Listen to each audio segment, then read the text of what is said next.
Je vous remercie particulièrement le belgo-djiboutien et ceux qui encore attendent de devenir belges. Donc, de façon générale, les djiboutiens.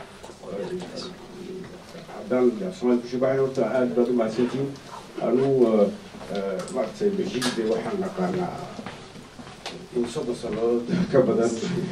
et un autre Kabana, et que sont des William, Francisco de Nava, Calacimanta. Après le village, je vois un nouveau bantu. Je vais faire un nouveau ami, par exemple, un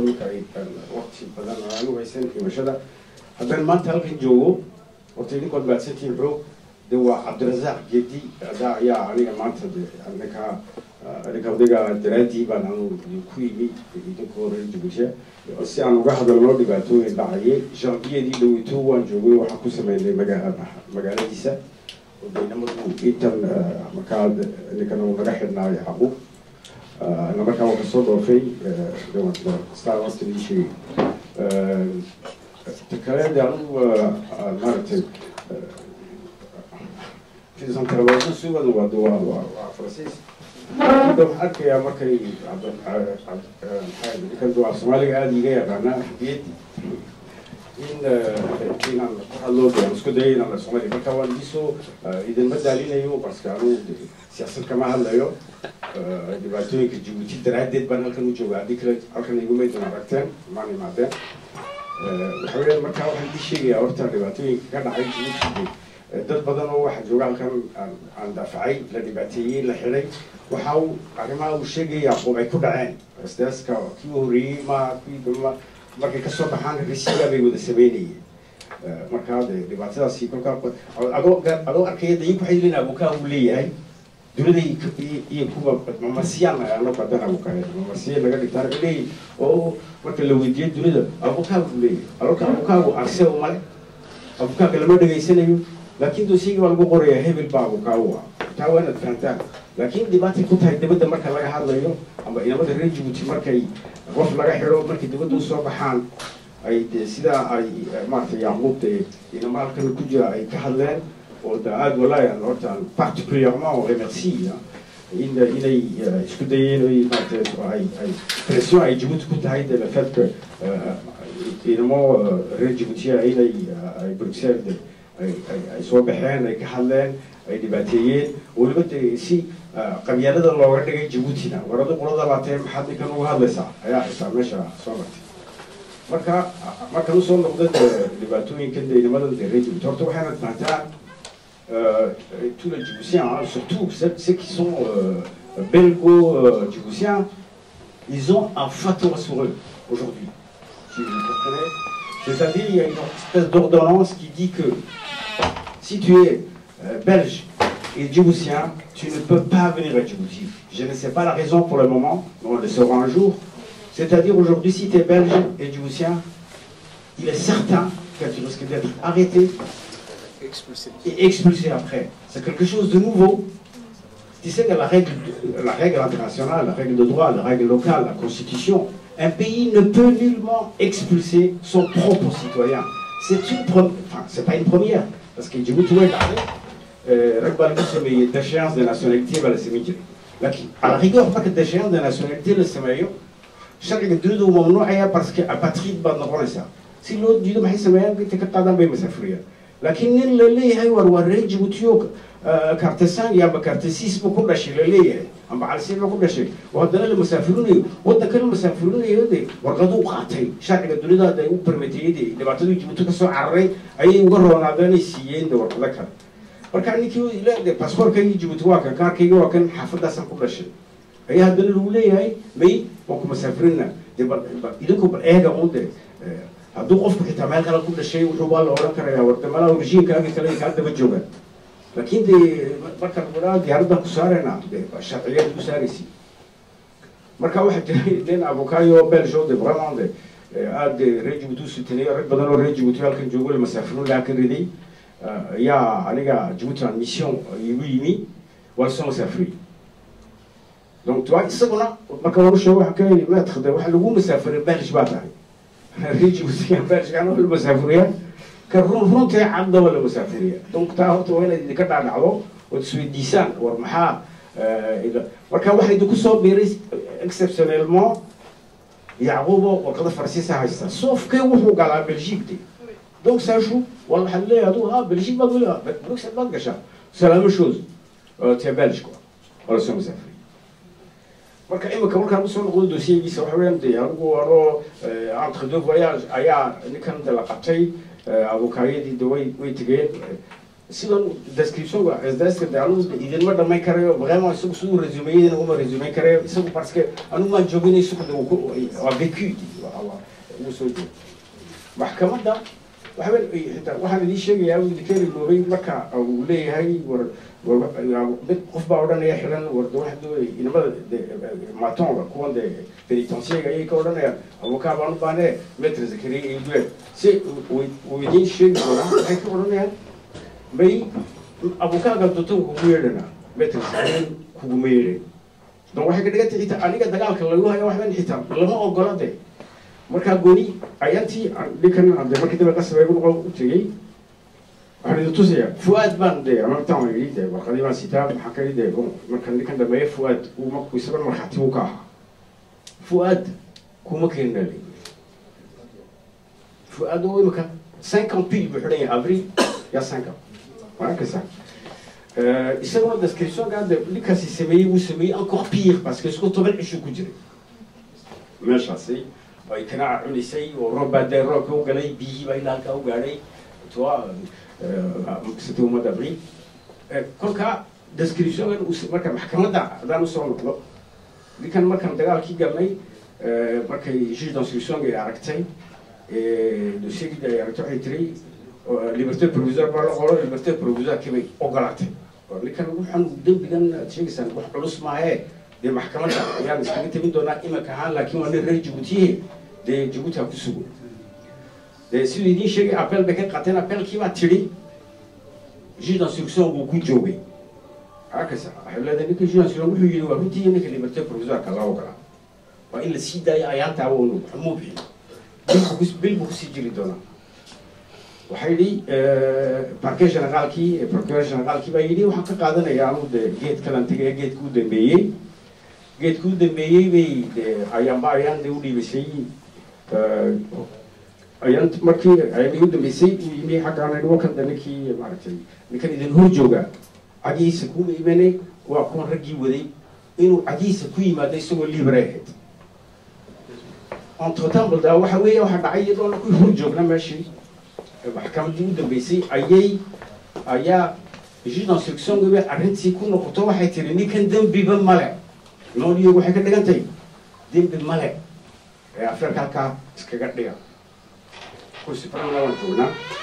tii kale haddana ka qaateen appel ninka wuxuu leeyahay weli nacam isagu marna liberté provisoire la warisiiyey dembina waa lagugu waayo maanta waad baxaysaa ayaa lagu yidhi tii kale haddana yidhahdeen may geedkii saddexaad baan ka naqaanaa donc anagu geedkii saddexaad baan u sheegnay non seulement waa liberté provisoire waa la siiyey mais en plus il a bénéficié d'une ordonnance de non-lieu la yidhi dembigan la sheegayaa ma jiro dembigan la sheegayaa ma jiro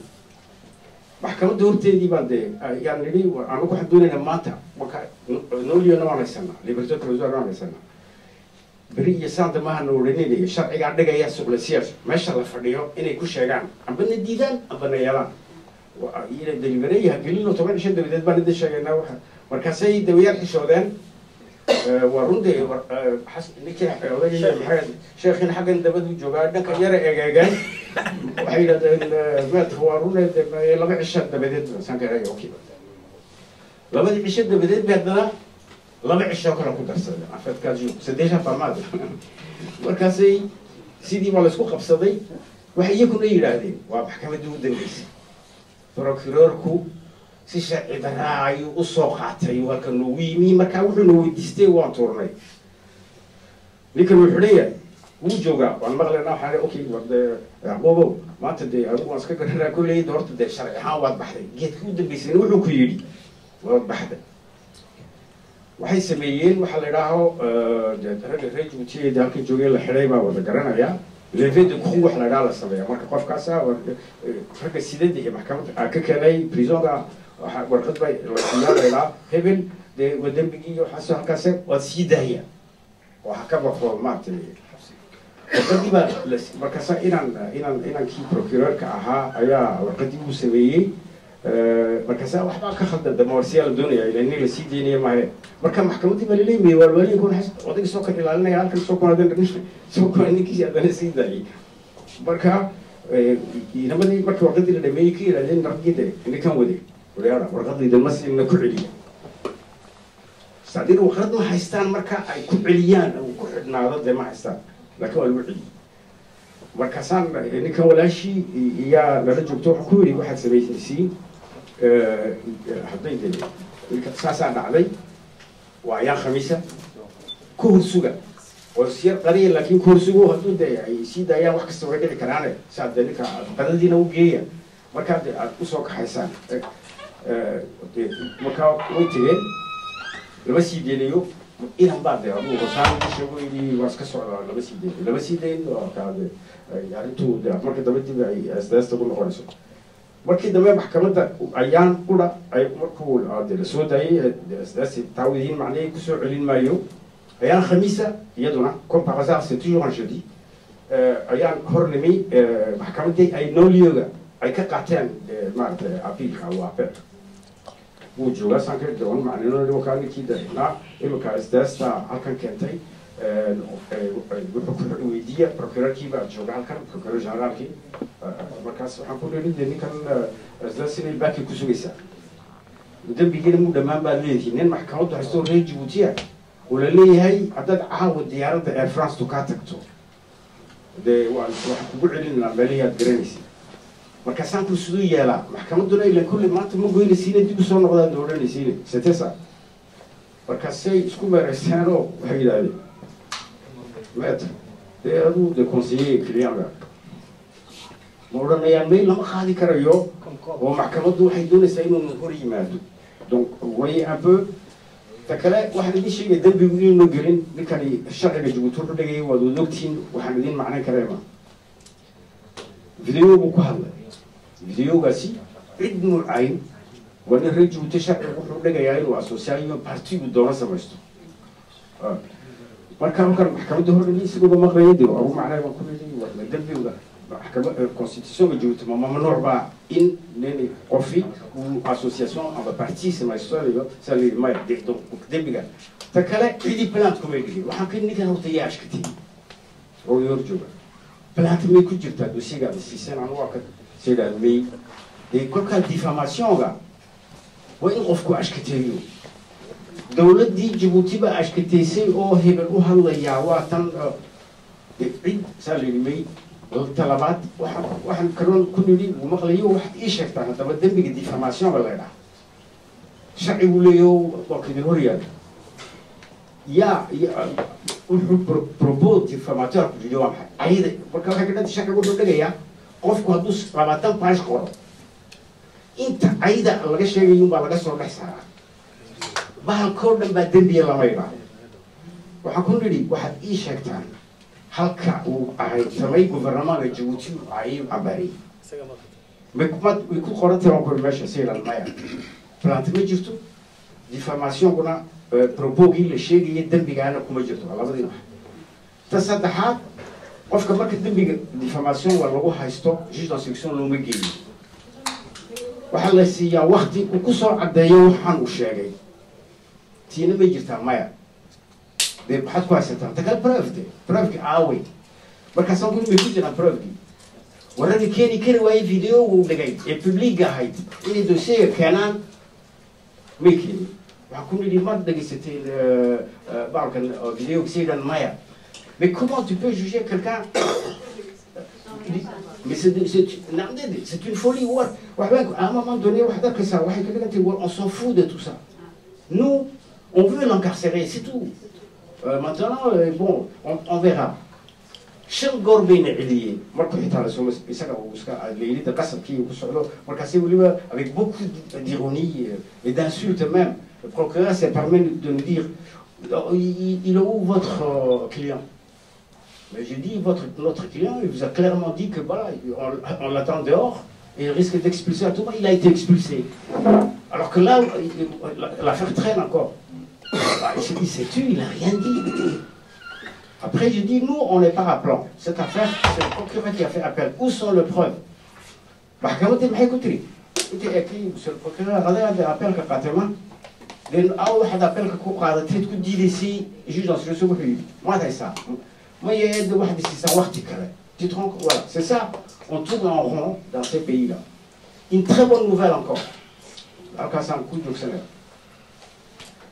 واحد بعدين إيميكا. إلى واحد تجي نقول يجي بعدين أبل بيك قاتلتنا دعونا إنه كانوا قبل الخميس تدويتو أيا دبلو فلسطين وحلو يدي Dembi Mougelin. C'est-à-dire que définitivement la Cour d'appel a dit, elle confirme l'ordonnance de non-lieu. Dembi Walogououaï. Mais il s'est veillé, encore une fois, pour voir dans le cadre de la Cour suprême. C'est fini, là l'affaire est définitive. Juste l'instruction, la Cour d'appel confirme, elle dit non, Dembi Mougelin, preuve ne m'a pas. مركب الواحد يشتغل كيف كرسه وتدي وتاسي الكاويان au moins cette bonne nouvelle c'est que sur le plan juridique on a gagné mais sur le plan politique il va y avoir donc l'affaire est pendante de la Cour suprême puis il y a des délais donc pour le moment on ne sait pas eu de délai au Qatarien parce que il a dit qu'Allah on attend parce que واحد راهو كتب الله صدر بارتيغا ما كسب كوبي لسي avocat وحل المسين donc ils ont un délai de 5 jours plus donc l'essentiel de retenir aujourd'hui c'est que il a été blanchi. Citation de Batel Legui, Mahkamah de Hakat Bimat Gelini. Bon, voilà. وصلنا هنا يا أورتا مارتبيكا فؤاد مكابو هاد دباتل هو اللي بتاع عليه وحكي في دكتي ده هو مارتي aujourd'hui des هو ancien symbole هنا يا chancelier الحلم واحد يسجنا ولا حكومي حكم كل عام 2021 مركبة pour avancer إلا إما كمان هاي nos décisions. Abdelrahman Cheikh, feu Abdelrahman Cheikh, malheureusement qui est décédé aujourd'hui, qui était la président par enfin, de la Cour suprême, il a jugé, on a plaidé devant Abdelrahman. Il a mis l'affaire en délibéré. Il a Goran qui est ici. Goran qui va le dérer, Goran qui va le dérer, entre-temps au dette. Après, voilà, le dossier, il l'a émiqué. J'aimerais la président de la Cour suprême. Il vient d'arriver, on déménager, parce qu'à nous, donc, j'attends 4 ans qu'on rende une décision. Les cas de bataille de Koharan, affaire de l'autre souvenir en qui Cour suprême. Il faut qu'elle fait qu'elle les camarades. Et vous dit au Islam Wina, Aroutisi qui est mat de blodement de presque 6 ans et accès difficile. Marcanica Outeli dit d'un hitana. La Kinde, bon, il tient le coup parce qu'il n'a pas le choix. marka taasina waxa ka dhigantay ininka inta laan ku dagaalkan ku jirnaa meelaha dunida oo dhan baan wada gaarsiinay je suis optimiste waxaan isleeyahay d'ici quelque temps on a quelques procédures inaan ninkaas meesha ka soo baxo takale Abdulkarim هذا شاب لانه particulièrement aqaano waa ka weynay ma isku xaafad baan ay kartay sad walaalkiisa ku xiga isugu ku xiga ayaan isku kala لكاسي وارون وقتو وهرج جبتي أبانتو وقف بالآدنة ما بكا حتى واحد كتب واحد يتوسع رجلي وشقيني ولسه البيجو أي شيء وقلنا واحد كده أنت واحدين رجميني يا صومالي اللي كان وزير بوها وزير كمر قدام بيقال الشرع قالوا لي سيد الدفتية سيد الجيش سيد أبوكايدا بروسيدور قال على privilège de juridiction ولا marka waxa lagu haystaa dambi lacagaad boobtay lacagaad xaday markaad wasiirka ahayd marka kolkaa qorku markuu wasiir dembi uu ku galo sharcigu juge d'instruction looma geeyo cour suprême-ka ayaa désigneysa juge u gaara waxaa ka dhigta maxkamadda u sarreysa kuwan hoose ma soo mara ayaa la geeyaa président de la cour suprême-ka yidhahdaa hebel baa instructionka qaadaya markaasuu kaasi ayaa sharcigaagi la dhameeyaa dee amba uu gabad ku geynayaa amba dee liberté provisoire ku siinaya exemple waxaan isiina keenahay maxamed sulayman sheekh ina sheekh muuse était juge wala xidha anaa avocat u ahaa au moins procédure-kee mareen cour suprême-ka de maaragtay inculpaysay markii dambe cour suprême-ka loo sii deysay marka waxaan idin tusayaa sharci darradu ku xidhayay cabdikariim waxay ka dhigantay waxaa lagu haystaa lacagada wasiirada xaday waxaana loo geeyey tii shicibka caadiga ee ninka loo geeyey isagu wasiirlanimo hayni abokaydii iyo ciddii oo dhan waxay tidhi ninkani wasiir buu haddaad leedihiin de halkan de procedure-kan sax maaha dariiqii la marayay marka waxay fahmay isagana sharci darro ku xidhaya sharci darro ku xidhaya trois Abdoulaye Abdoud garanaysiin daanu de personnellement waan isaqaanayo isku quasiment isku génération maanaay kusoo yar iga weynaa anu particulièrement si gooni aan u garanaya isaguna waa siduu u shaqeynayay xitaa dadka u wada dhibaataynayay arkaysa laakiin isagana sharci lagama marin waxay ka dhigantay xitaa kuwii u shaqeynaya ragga sharciga ka mari waayay macdu maxaad ka sugaysaa waxa weeyaan dembi yaad gashay baa la yidhi uu dhammaystay waa la iskaga haystay muxuu ku xidhan yahay abukaadiisi u lama garanayo wuxuu ku xidhan yahay haddana atu may arrin kalaad samayso cankaasaa la yidhi wuu xidhan yahay weli isaguna marka waxaad ka fahantaan halkan liidka dowladda dhoonka dhibaatada halkii maanta taagantay waa halkaa inanka ayna belgique ka tegay dhibaatadu ka keentay waddankiisa ee kolka ku noqdeen la xidhay lasoo masaafurinayo iyo kii la shaqaynayay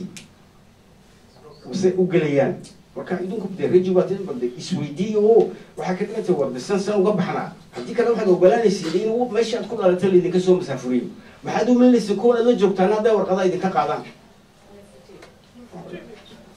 merci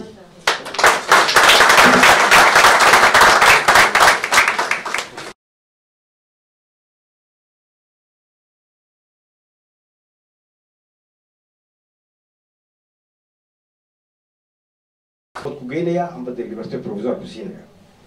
exemple waxaan isiina keenahay maxamed sulayman sheekh ina sheekh muuse était juge wala xidha anaa avocat u ahaa au moins procédure-kee mareen cour suprême-ka de maaragtay inculpaysay markii dambe cour suprême-ka loo sii deysay marka waxaan idin tusayaa sharci darradu ku xidhayay cabdikariim waxay ka dhigantay waxaa lagu haystaa lacagada wasiirada xaday waxaana loo geeyey tii shicibka caadiga ee ninka loo geeyey isagu wasiirlanimo hayni abokaydii iyo ciddii oo dhan waxay tidhi ninkani wasiir buu haddaad leedihiin de halkan de procedure-kan sax maaha dariiqii la marayay marka waxay fahmay isagana sharci darro ku xidhaya sharci darro ku xidhaya trois Abdoulaye Abdoud garanaysiin daanu de personnellement waan isaqaanayo isku quasiment isku génération maanaay kusoo yar iga weynaa anu particulièrement si gooni aan u garanaya isaguna waa siduu u shaqeynayay xitaa dadka u wada dhibaataynayay arkaysa laakiin isagana sharci lagama marin waxay ka dhigantay xitaa kuwii u shaqeynaya ragga sharciga ka mari waayay macdu maxaad ka sugaysaa waxa weeyaan dembi yaad gashay baa la yidhi uu dhammaystay waa la iskaga haystay muxuu ku xidhan yahay abukaadiisi u lama garanayo wuxuu ku xidhan yahay haddana atu may arrin kalaad samayso cankaasaa la yidhi wuu xidhan yahay weli isaguna marka waxaad ka fahantaan halkan liidka dowladda dhoonka dhibaatada halkii maanta taagantay waa halkaa inanka ayna belgique ka tegay dhibaatadu ka keentay waddankiisa ee kolka ku noqdeen la xidhay lasoo masaafurinayo iyo kii la shaqaynayay se u gelayaan marka idinku dee rejibatin balde isweydiiyo oo waxaa ka dhigantay wardisan san uga baxnaa haddii kale waxaad ogolaanaysiin in meesha aad ku dhalatay laydinka soo masaafuriyo maxaad u melinaysa kuwan aad la joogtaan hadday warqada idinka qaadaan merci